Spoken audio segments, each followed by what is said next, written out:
नमस्कार। अंदर की बात में स्वागत है आपका। मैं हूं आपके साथ कीर्ति दीक्षित। हर दिन सियासत में बहुत कुछ देखने को और सुनने को मिलता है। बहुत सी हलचल होती है, बहुत से कयास लगाए जाते हैं, तो कई सियासी किस्से सुने और सुनाए भी जाते हैं।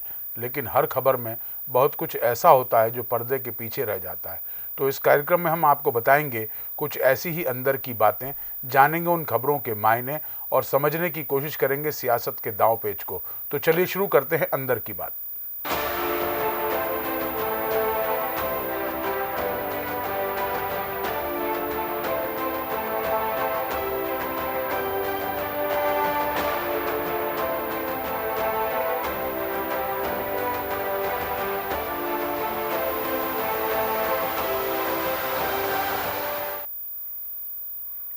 अंदर की बात में आज बात करेंगे रीवा के दिग्गज नेताओं की। इसमें सबसे बड़ी बात यह है कि एक सांसद को रीजनल कॉन्क्लेव में पीछे स्थान दिया गया।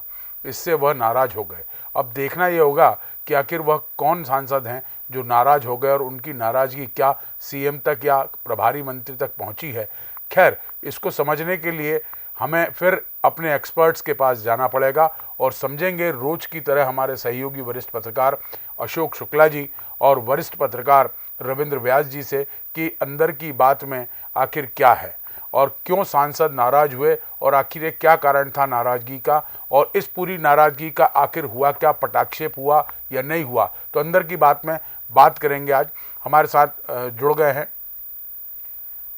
तो इसमें सबसे बड़ी बात यही है कि जो सांसद की नाराजगी है वो आखिर क्यों हुई, क्या नाराजगी का कारण रहा, नाराजगी में आखिर मुख्यमंत्री तक ये संज्ञान में आया कि नहीं आया, और प्रभारी मंत्री भी वहाँ मौजूद थे, प्रभारी मंत्री की जानकारी में आया कि नहीं, डिप्टी सीएम भी वहाँ मौजूद थे, उनकी जानकारी में है कि नहीं, और आखिर ये सांसद कौन थे कि जो मंच पर पीछे स्थान मिलने से नाराज हो गए और अपना एक तरह से उनने माना कि ये उनकी अनदेखी की गई है।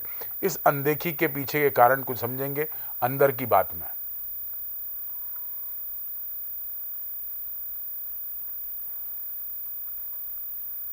तो यही आपको बता दें, कल रीवा में रीजनल इंडस्ट्री कॉन्क्लेव था और ये बड़ा आयोजन था। विंध्य की धरती पे बड़ा आयोजन, पहली बार इस तरह का, खासकर उद्योगपतियों और उद्योग को बढ़ावा देने के लिए कॉन्क्लेव था। और इस कॉन्क्लेव में बतौर मुख्य अतिथि मुख्यमंत्री डॉक्टर मोहन यादव मौजूद थे, साथ ही प्रभारी मंत्री भी मौजूद थे और कई जनप्रतिनिधि मौजूद थे। लेकिन इस मंच पर ऐसा कुछ घटा जो सांसद को नागवार गुजरा और सांसद नाराज हो गए। नाराजगी जरूर मंच पर उन्होंने नहीं दिखाई, लेकिन बाद में उनकी नाराजगी, ऐसा बताया जा रहा है कि नाराजगी सामने आई, और नाराजगी को लेकर ही आज अपन अंदर की बात में बात करेंगे। तो हमारे लिए हमारे साथी वरिष्ठ पत्रकार रविंद्र व्यास जी और वरिष्ठ पत्रकार माफ़ करिएगा अशोक शुक्ला जी जुड़ गए हैं। दोनों का ही बहुत स्वागत है। शुक्ला जी, आखिर ये रीवा कॉन्क्लेव में ऐसा क्या घटा कि सांसद नाराज हो गए और सांसद कौन थे?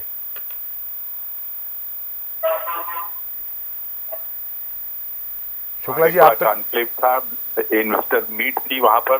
हाँ हाँ। और मध्य प्रदेश के मुख्यमंत्री डॉक्टर मोहन यादव समेत जो है कई बड़े लीडर वहां पे मौजूद थे। डिप्टी सीएम राजेंद्र शुक्ल थे। और वहां जो एक प्लेटफॉर्म बनाया गया था, उस प्लेटफॉर्म में जिस तरह से वहां पर बैठने की एक व्यवस्था बनाई गई थी, उसमें कुछ लोगों को आगे की सीट पे बैठाया गया था। और सतना के 5 बार के बीजेपी सांसद गणेश सिंह को जो है पीछे की पंक्ति में बैठाया गया था, जिसको लेकर थोड़ा सा गणेश सिंह जो है असहज दिख रहे थे मंच पर। और उन्होंने इशारों में जब ये बात पूछी कि उनको पीछे क्यों बैठाया गया है, तो फिर मोहन यादव तक ये बात पहुंचती है और मोहन यादव उनको जो है आगे बुला लेते हैं। गणेश सिंह 5 बार के बीजेपी के सांसद हैं सतना से। वो ओबीसी आयोग जो एक बना है केंद्र में, उसके वो चेयरमैन भी है। वो महत्वपूर्ण व्यक्ति हैं, वरिष्ठ व्यक्ति हैं। और उनको इस तरह से पीछे बैठाने पर जब मेरी कल उनसे रात में बात हुई और मैंने उनसे पूछा कि इसके लिए आप इसको जिम्मेदार मानते हैं, तो उन्होंने हंस के ये कहा कि जो वहां पे व्यवस्था देख रही थी ये उनकी जिम्मेदारी थी, उनको ये देखना था कि किसको कहाँ बैठाना था। और उन्होंने मुझे पीछे बैठाया तो मैं जाके पीछे बैठ गया था, लेकिन मुझे बाद में सीएम ने जो है आगे बुला लिया। तो ये जानबूझकर किया गया कृत्य था, या वहां पर मंच इतना छोटा था कि जहां पर सब लोगों को आगे की पंक्ति में स्थान नहीं मिल सकता था। ये बहुत सारी चीजें हैं। लेकिन मुझे लगता है कि जिस किसी ने भी ये किया था उसने जो है या तो वो अनुभवी व्यक्ति नहीं थे, या उसे ये पता नहीं था कि किस तरह से मंच पे व्यवस्था होनी चाहिए, किसको कहाँ स्थान मिलना चाहिए। तो थोड़ा सा वहाँ पे जो है गणेश सिंह एहसास दिखे थे। अब उनकी ये नाराजगी जो है किस पे भारी पड़ेगी अभी देखने वाली बात है। फिलहाल ये आज काफी चर्चा में रहा ये विषय। कल से ही चर्चा में ये विषय था कि गणेश सिंह की जो है घोर उपेक्षा हुई है। ठीक बात। चलिए इसी को और समझेंगे रविंद्र व्यास जी से। रविंद्र व्यास जी, आपने जिस तरह सुना कि सांसद जो है गणेश सिंह नाराज हो गए थे इस कार्यक्रम में, और वो सांसद जो लगातार लंबे समय से भाजपा का प्रतिनिधित्व कर रहे हैं और बहुत सीनियर मोस्ट लीडर हैं, और जिस तरह से उनके पद का जिक्र किया है, तो यह नाराजगी उनकी जायज़ थी या बिल्कुल ऐसा इसमें असहजता, इसमें असहज होने की कोई आवश्यकता नहीं थी? नहीं, नाराजगी तो जायज है। और देखिए, राजनीति में हर सिक्के के दो पहलू होते हैं और एक तरह से संदेश देने का प्रयास भी किया जाता है जी। अब इसको अपने अपने तरीके से लोग समझ सकते हैं और पॉलिटिशियन इन बातों को बहुत अच्छे से समझते हैं। जी जी। ये गणेश सिंह का मामला कोई पहला मामला नहीं है। इस तरह का सागर में भी हुआ था, जब दो सीनियर पूर्व मंत्रियों को कुर्सी के लिए उपेक्षित किया गया था। हाँ। उसके बाद फिर उन्होंने अपने अपने कमेंट जो है सोशल मीडिया पर डाले थे। गणेश सिंह के साथ जो हुआ है वो जो राजनीतिक तौर पे अगर देखा जाए तो एक सोची समझी साजिश के तहत ही इसको माना जा सकता है जी। क्योंकि लगातार एक बार जैसे मान लो सागर में कोई गलती हुई तो उसको दूसरी जगह उसकी रिपीटेशन ना हो, इस बात का ध्यान तो रखा जाता है ना। ठीक बात है। शुक्ला जी, देखिए, आप रविंद्र व्यास जी ने सागर का उदाहरण दिया, सागर कॉन्क्लेव का उन्होंने एक उदाहरण दिया। दो मंत्रियों के साथ इस तरह का वाकया घटा था और उन्होंने अपने पीड़ा, अपना दर्द जो है सोशल मीडिया के माध्यम से किया। इस घटना के बावजूद भी अगर रीवा में घटना घटती है तो वाकई में ये क्या प्रशासन इसके लिए जिम्मेदार है या मंच का जो व्यवस्थापक है वो जिम्मेदार है? ये तो गनीमत है कि मुख्यमंत्री के संज्ञान में आ गया, जैसा आपने जिक्र किया, और उनकी नाराजगी वहीं तत्क्षण दूर हो गई। उसके बाद आपकी बात भी होती तो वो इतने सहज भाव से कहते हैं कि अब ये जिसकी जिम्मेदारी थी उसने किया। लेकिन ऐसा तो कम से कम एक जनप्रतिनिधि के साथ नहीं होना चाहिए, वो जनता का नेतृत्व करता है। बिल्कुल नहीं होना चाहिए। और चूंकि बीजेपी के सांसद गणेश सिंह जो है लगातार 5वीं बार सांसद है, और जैसा मैंने आपको बताया कि जो एक पिछड़ा वर्ग आयोग बना है उसपे ये चेयरमैन भी है। जी जी। ये महत्वपूर्ण व्यक्ति हैं। और एक बड़ा फैक्टर जो ओबीसी फैक्टर जिसका चुनाव में बड़ा फायदा बीजेपी को मिलता रहा है, उसमें पटेल जाति से भी हैं ये गणेश सिंह है। तो गणेश सिंह कई दृष्टि से काफी महत्वपूर्ण है और इनकी जो है एक राजनीतिक इनका कद भी है। और थोड़ा सा ये जरूर हम कह सकते हैं कि कभी अतीत में राजेंद्र शुक्ल और गणेश सिंह के बीच में नहीं पड़ती थी, लेकिन मुझे नहीं लगता है कि रीवा की जो भी घटना हुई उसमें जो डिप्टी सीएम है जिनका निर्वाचन क्षेत्र था, जिनके प्रयासों से ये एक बड़ा रीजनल कॉन्क्लेव हुआ है, तो उनकी कोई भूमिका होगी। और खुद गणेश सिंह ने ये कहा है कि जो वहाँ की ये इस कार्यक्रम की जो जिम्मेदारी देख रहे थे, जिसमें उन्होंने साफ तौर पर कहा कि ये जो जिला इकाई बीजेपी की जो जिला इकाई है वो इस व्यवस्था को देख रही थी और सारी गलती उनकी ही है। लेकिन ठीक है, जो कुछ हुआ उसको वो भूल गए हैं। यद्यपि ये कहना आसान होता है कि भूल गए, जब आप सार्वजनिक मंच पे आपको बैठाया जाता है तो उस वक्त जो आपकी राजनीतिक हैसियत होती है उसी के मुताबिक आपको कुर्सी मिलती है। और आपको अगर पीछे की पंक्ति में बैठाया गया तो कहीं ना कहीं वो उन्होंने थोड़ा खुद को अपमानित तो महसूस किया होगा, लेकिन वो बहुत ज्यादा खुद के कुछ कह नहीं रहे हैं। जी। लेकिन शुक्ला जी, इसमें एक बात और है, जैसा कि व्यास जी ने कहा कि अगर सागर में रीजनल इंडस्ट्री कॉन्क्लेव होती, वहाँ ऐसी गलती हो चुकी है और वो काफ़ी सुर्खियाँ रही, उसकी अखबारों में खबरें रही, मीडिया में उसकी पूरी सोशल मीडिया में उसकी तमाम जानकारी आई और कई सारे प्लेटफॉर्म पर उसकी जानकारी आई, बावजूद उसके अगर जिला इकाई से ये बड़ी चूक होती है, और जैसा कि आप जिक्र कर रहे हैं बहुत सीनियर लीडर है, 5 बार के सांसद हैं, ये अलग बात है कि वो एक तो ओबीसी वर्ग से आते हैं, लेकिन इस तरह का मुझे नहीं लगता कि किया जाना चाहिए था। और ये तो मैं फिर बार बार वही बात दोहरा रहा हूँ कि गनीमत है कि मुख्यमंत्री जो संजीदगी के एक सबसे बड़े उदाहरण माने जाते हैं, उनके संज्ञान में आ गया मामला कि अगर गणेश सिंह पीछे बैठे हैं तो उनको आगे बुला लिया जाए। और ये गलती वहीं तुरंत अगर सीएम नहीं सुधारते तो मुझे लगता है लंबी बात हो जाती। बिल्कुल लंबी बात होती। और सबसे महत्वपूर्ण बात ये थी कि जब ये मंच बनाया गया था और जब कुर्सियां वहां रखी गई थी तो सबकी जो एक नेम प्लेट, नाम की पट्टिका जो थी हर कुर्सी के साथ में लगी थी, तब भी लोगों ने इस बात को देखा होगा कि गणेश सिंह जो है, बीजेपी सांसद गणेश सिंह जो है, पीछे की पंक्ति में उनकी कुर्सी लगी है, तभी इसको सुधार लिया जाना चाहिए। लेकिन वो जो लोग भी वहां पे मौजूद थे तो वो मुझे लगता है कि सब इतना ज्यादा उत्साहित थे इस कार्यक्रम को लेकर कि किसी का उस तरफ ध्यान नहीं किया और इसके चलते ये बड़ी चूक हुई। हालांकि इस तरह की घटनाएं प्रदेश में पहले भी हुई हैं।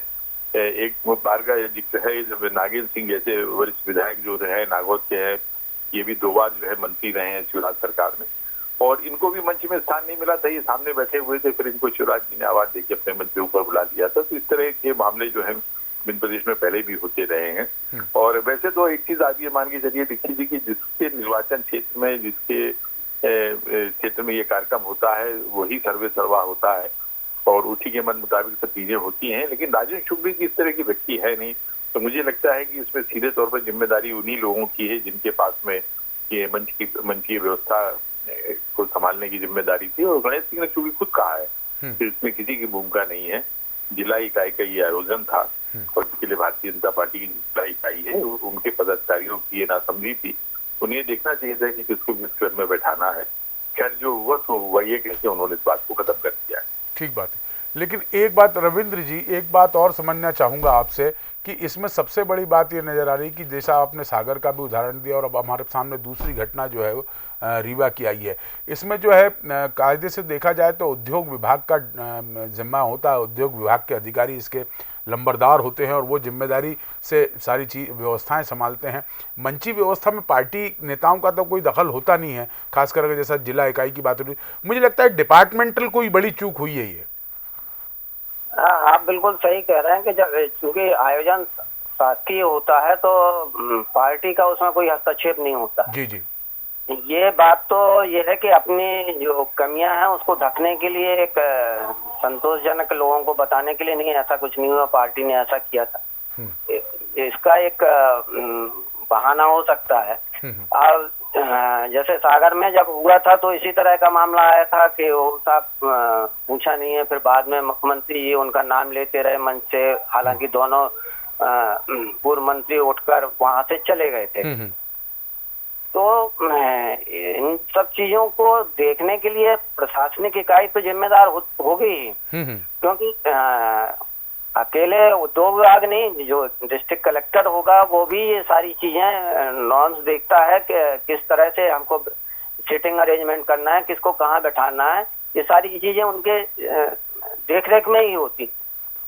ये भी माना जाता है कि प्रोटोकॉल के तहत कई बार सीनियर लीडर की बड़ी गंभीरता से लिया जाता है और आपने जैसा भी जिक्र किया है कि डिस्ट्रिक्ट कलेक्टर हो चाहे डिस्ट्रिक्ट एडमिनिस्ट्रेशन हो, ये पूरी व्यवस्थाएं बनाता है, क्योंकि प्रोटोकॉल देखा जाए तो वीआईपी वहां पहुंचते हैं, वीआईपी के साथ साथ जो है तमाम दिग्गज नेता पहुंचते हैं। और ये व्यवस्था की जहाँ तक मेरी जानकारी, मैंने कई ऐसे आयोजन कवर किए, शुक्ला जी और व्यास जी आपने भी कवर किए होंगे, इसमें फौरी तौर पर अगर देखा जाए पहली प्रथम दृष्टया अगर हम बात करेंगे तो जिला प्रशासन का नैतिक दायित्व है कि वो अपने वीआईपीज़ की चिंता करे और वीआईपीज़ को कहाँ बिठाना है और किस क्रम में बिठाना है, आखिर उसकी सीनियरिटी और जूनियरिटी का खासा महत्व होता है। तो मुझे लगता है व्यास जी ये चूक के लिए तो अब मुझे लगता है कि प्रशासनिक तौर पर अधिकारियों को फटकार लगना चाहिए।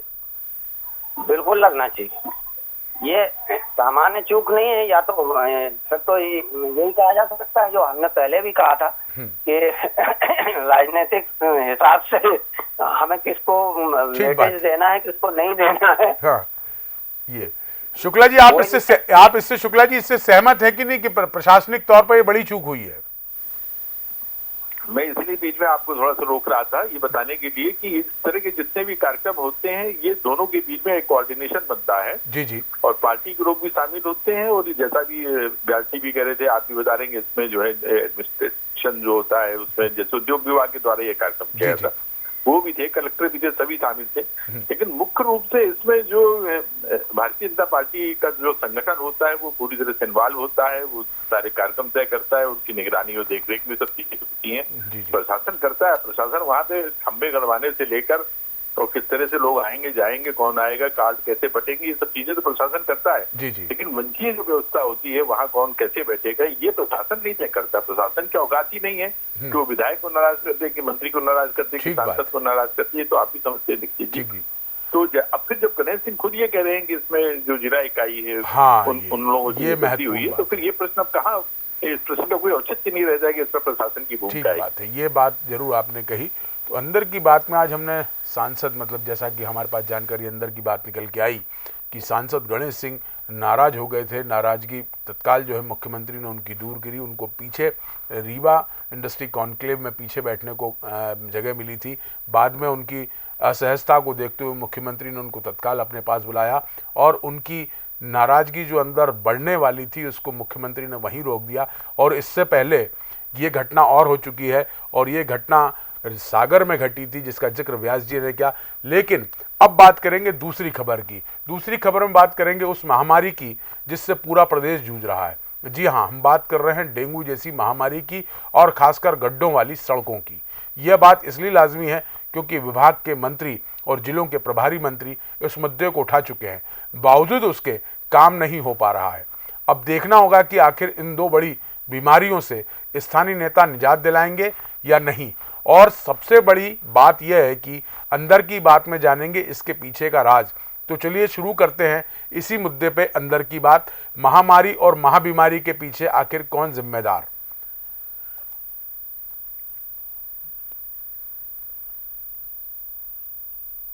तो इसी पर हम चर्चा करेंगे अंदर की बात में। और मैं शुरुआत करूंगा अपनी चर्चा की शुरुआत रविंद्र व्यास जी से कि इस दोनों महाबीमारियों को लेकर आखिर सियासी तौर पर गुणाभाग तो चलते हैं, लेकिन गुणाभाग के साथ साथ इसकी जिम्मेदारी किसकी होनी चाहिए और कौन इसका जिम्मेदार है। आप देखिए बारिश की वजह से लगातार सड़कों पे गड्ढे हुए, तो इसी पर हम बात करेंगे। व्यास जी, इन दोनों महाबीमारियों से हर प्रदेश का जिला जूझ रहा है। आपके यहाँ भी कई ऐसी स्थितियाँ होंगी, लेकिन आखिर इसकी जिम्मेदारी कौन तैरेगा। नेता बगलें झाँकते हैं, प्रभारी मंत्री इस पर बैठ के करते हैं, लेकिन इस पर बात नहीं करते। देखिए, अभी जो प्रभारी मंत्रियों को प्रभार मिला है तो अधिकांश जिलों में तो ये पहुंचे ही नहीं है, बहुत सारे। और इसकी जो बड़ी जिम्मेदारी होती है कि जिला स्तर पर देखने की, तो स्वास्थ्य विभाग और जिला प्रशासन साथ में कोऑर्डिनेशन होता है विधायकों का। तो विधायकों को सत्ताधारी दल के हों या दूसरे हों, उनको इस तरह की मामलों में ज्यादा रुचि रहती नहीं है। नतीजा ये होता है कि डेंगू की जांच के लिए ही लोग निजी क्लिनिकों में या उसमें भागते हैं। तब कहीं जाके उनको पता चलता है कि हमें डेंगू है, वरना मलेरिया का इलाज चलता रहता है। ये एक बड़ी विकट समस्या है। ये कम से कम बुंदेलखंड और इस तरफ के इलाकों में ज्यादा देखने को मिल रही है। स्वास्थ्य के मामले में जितनी बड़ी लापरवाही बरती जा रही है, उससे को लेकर हर आदमी चिंतित है। जहाँ तक बरसात में गड्ढों की बात है, तो बारिश के बाद तमाम सड़कों पर गड्ढे बने हैं, उनको रिपेयरिंग का काम जो है किया जाना चाहिए था, जो अब तक नहीं शुरू हुआ है। हालांकि सितंबर के लास्ट के बाद अक्टूबर के पहले हफ्ते से ये काम शुरू हो जाता था, पर इस बार वो काम भी शुरू नहीं हुआ और इसको लेके कहीं से कोई आवाज भी नहीं उठती दिखाई दे रही है। दिलचस्प ये है। ठीक बात है। शुक्ला जी, इन दोनों महाबीमारियों को लेकर आप क्या कहेंगे। प्रभारी मंत्री चिंता नहीं कर रहे हैं और दूसरा स्थानीय लीडर्स भी इस मामले में नहीं कर रहे हैं, लोग बहुत परेशान हैं इस मसले में। देखिए जी, देश की जो सबसे बड़ी समस्या है वो है कि बढ़ती आबादी और घटती सुविधाएं। हाँ, देश में जिस तेजी से आबादी बढ़ी है उसके मुकाबले सुविधाएं नहीं है। और मच्छर के बारे में मैं एक चीज आपको और बता दूं, मच्छर इस देश में आज से नहीं है। मतलब मुझे याद है 1961 में भी एक स्लोगन हम लोग देखा करते थे। ठीक बात है कि मच्छर रहेगा मलेरिया नहीं। मतलब मलेरिया से शुरू हुई थी ये कहानी। जी जी। लेकिन ना तो आज तक मलेरिया के मच्छर को आप पूरी तरह से मार पाए हैं, ना डेंगू के मच्छर को आप मार पा रहे हैं। और भी जो संक्रामक बीमारियां फैलाने वाले जो विषाणु है, जिसमें कीट पतंगे से लेकर हर चीज उसमें शामिल है, तो इसका कोई आपके पास में जो कोई समाधान नहीं। और सबसे बड़ी बात यह है कि आपके पास कोई मैकेनिज्म भी नहीं है। और कई हास्यास्पद चीजें मैं आपको बताऊंगा भी। वे मच्छर क्यों नहीं मार रहे हैं। मच्छर आप मारेंगे तो देश की धर्मनिरपेक्षता मर जाएगी। मच्छर जब काटने निकलता है वो तो नहीं देखता है कि हिंदू को काट रहा है कि मुसलमान। ठीक बात। मच्छर की वजह से देखिए कि देश में कितना रोजगार है। अभी ठीक है कि लोग परेशान है और प्रभारी मंत्री तक शिकायत जाती है, विभाग जितने भी खुले हैं, मच्छर मारने का विभाग, मलेरिया विभाग, मुझे बताइए, देखिए जी, आप भोपाल में बैठे हैं, राजधानी में बैठे हैं, आपको मलेरिया विभाग कब काम करता हुआ दिखा? ठीक बात है। बहुत सारे विभाग आपको मध्य प्रदेश सरकार के ऐसे मिलेंगे, नापतोल विभाग देख लीजिए, कब दिखता है आपको काम करता हुआ? ठीक बात है। ये वाहियात विभाग बना रखे हैं।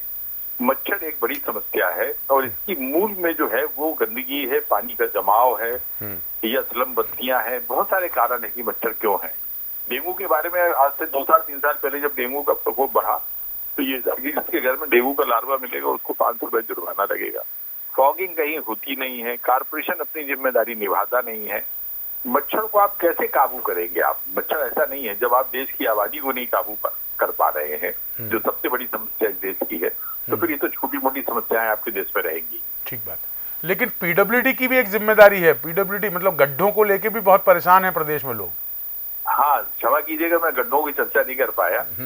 गड्ढा मुक्त सड़कें जो है उसको लेकर लंबे समय से चर्चा भी होती रही, दावे भी होते रहे, इसके लिए ऐप भी तैयार किया गया और ये भी कहा गया कि कहीं आपके पास में अगर आपके नजर में ये गड्ढे हों तो आप उसकी जानकारी दीजिए। प्रश्न ये उठता है कि जनता को ये जानकारी तो रहती है कि यहाँ गड्ढा है, विभाग जो सबसे बड़ा गड्ढा है उसको कौन भरेगा? ठीक बात है। सबसे पहले आपको अधिकारियों की जिम्मेदारी तय करनी पड़ेगी। जब तक आप अधिकारियों को जिम्मेदार नहीं बनाएंगे, उनको जिम्मेदारी का एहसास नहीं कराएंगे और इसके लिए उनको आप दंडित नहीं करेंगे, ठीक बात अभी कुछ नहीं होता है। अधिकारियों को थोड़ा साख दिखाई जाती है, उनको डांट फटकार लगती है और इसके बाद में अधिकारी अपने में मशगूल हो जाते हैं।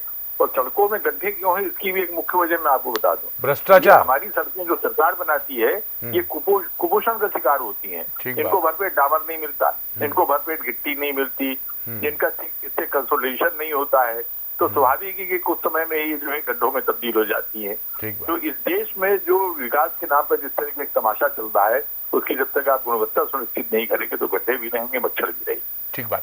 चलिए, एक अंतिम टिप्पणी मैं रविंद्र व्यास जी से लेता हूं। व्यास जी, पीडब्ल्यूडी मंत्री पिछले दिनों आनंद फानंद में बैठक बुलाते हैं, तमाम अधिकारियों को फटकार लगाते हैं। फटकार तो खैर आप भी जानते हैं, हम भी जानते हैं कि देखने के लिए होती है, लेकिन अमली जामा इस बात पे होता है कि सड़कों को जो पेचिंग वर्क किया जा रहा है वो पेचिंग वर्क भी प्रॉपर नहीं हो रहा, उसके कारण लोग परेशान हैं, कई दुर्घटनाएं घट रही हैं।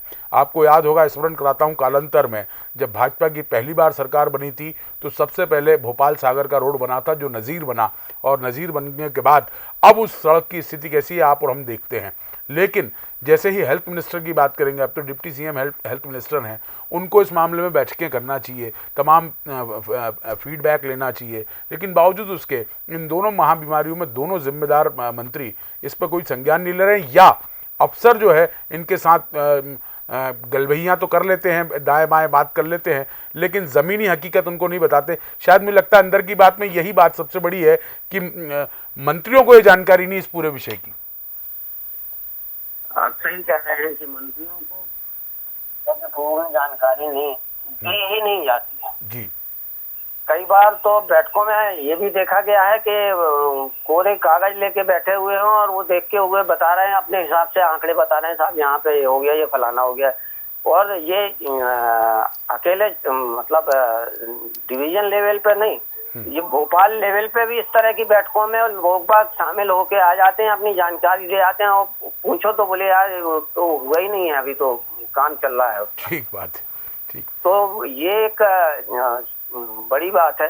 शुक्ला जी ने जो कहा वो बहुत सही बात कही कि आबादी बढ़ रही है, उस हिसाब से संसाधन नहीं बढ़े हैं। ठीक बात है। और जिस तरह से जो भ्रष्टाचार का कुपोषण की शिकार सड़कें हैं और कुपोषण के शिकार स्वास्थ्य विभाग है, तो ये एक बड़ी समस्याएं हैं जिनको अनदेखा किया जाता है। और ऐसा नहीं है कि वर्तमान में बजट कम हो, बजट भी पर्याप्त रहता है, पर वो बंदर बांट का शिकार ज्यादा हो जाता है और सड़कें जस की तस बनी रहती हैं, मलेरिया बढ़ता रहता है, डेंगू बढ़ता रहे, इससे कोई किसी को कोई चिंता नहीं। बाकी न नगर पालिका इसमें ध्यान देती है न स्वास्थ्य विभाग। जब कोई बड़ी घटना हो जाती है तब लोगों को याद आता है कि हमें अब ऐसा करना चाहिए। ठीक बात है। और उसके पहले हम उस बात के लिए सचेत नहीं होते हैं। ठीक बात है।